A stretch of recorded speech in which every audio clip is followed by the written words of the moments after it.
Welcome back to it's my style by Vikku. അപ്പോൾ ഞാൻ ഇന്ന് പറയാൻ പോകുന്നത് തിരുവിതാംകൂറിന്റെ മഹാരാജാക്കന്മാരെയാണ്. മാർത്താണ്ഡവർമ്മ, ഡച്ചുകാരെ മുട്ടുകുത്തിച്ച മഹാരാജാവ്, തിരുവിതാംകൂറിന്റെ മഹാശില്പിയുമാണ് മാർത്താണ്ഡവർമ്മ. കാർത്തിക തിരുനാൾ കിഴവൻ രാജ എന്നും ധർമ്മരാജ എന്നും വിളിക്കാറുണ്ട്. അദ്ദേഹമാണ് കൂടുതൽ നാളുകളും തിരുവിതാംകൂർ ഭരിച്ച മഹാരാജാവ്.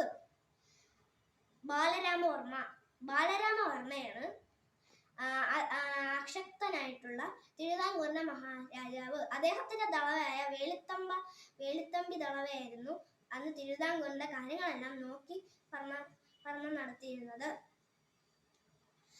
ഗൗരിലക്ഷ്മിഭായ് ആയിരുന്നു ആദ്യത്തെ സ്ത്രീ മഹാറാണി.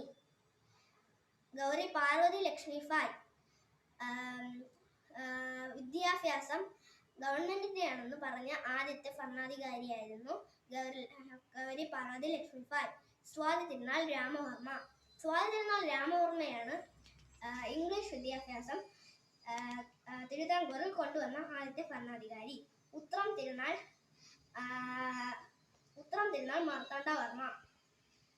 പോസ്റ്റ് ഓഫീസ് ആദ്യമായിട്ട് തിരുവിതാംകൂറിൽ കൊണ്ടുവന്ന ഭരണാധികാരി. ആയില്യം തിരുനാൾ MC റോഡിന്റെ പണി പൂർത്തീകരിച്ച ഘട്ടം മഹാരാജാവായിരുന്ന ഭരണാധികാരിയായിരുന്നു ആയില്യം തിരുനാൾ.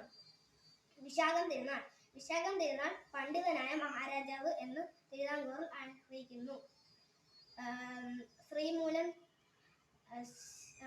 ശ്രീമൂലം തിരുനാളാണ് തിരുവിതാംകൂറിലെ മുല്ലപ്പെരിയാർ ഡാമിന്റെ പണി കഴിപ്പിച്ചതും അവിടെ ഉദ്ഘാടനം നടത്തിയത് അദ്ദേഹത്തിന്റെ ഘട്ടത്തിലായിരുന്നു.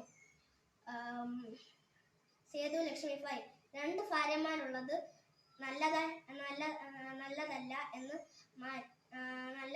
എന്ന് പറഞ്ഞ ആദ്യത്തെ ഭരണാധികാരിയായിരുന്നു സേതു ലക്ഷ്മിഭായ്. ശ്രീ ചിത്തിര തിരുനാൾ ജയിലിലെ വധശിക്ഷ നിർത്തലാക്കിയ ആദ്യത്തെ ഭരണാധികാരി. അപ്പോൾ ഇത്രയും മാത്രമാണ് തിരുവിതാംകൂറിലെ മഹാരാജാക്കന്മാർ. ബാക്കി 2 പേര് ഭരണം നടത്താത്ത മഹാരാജാക്കന്മാരായിരുന്നു, ഉത്രം തിരുനാളും പിന്നെ ആദിത്യവർമ്മയും. ഇനിയുള്ള എപ്പിസോഡിൽ ഞാൻ പറയാൻ പോകുന്നത് മുഗൾ സാമ്രാജ്യ ചക്രവർത്തിമാരെയാണ്. നന്ദി.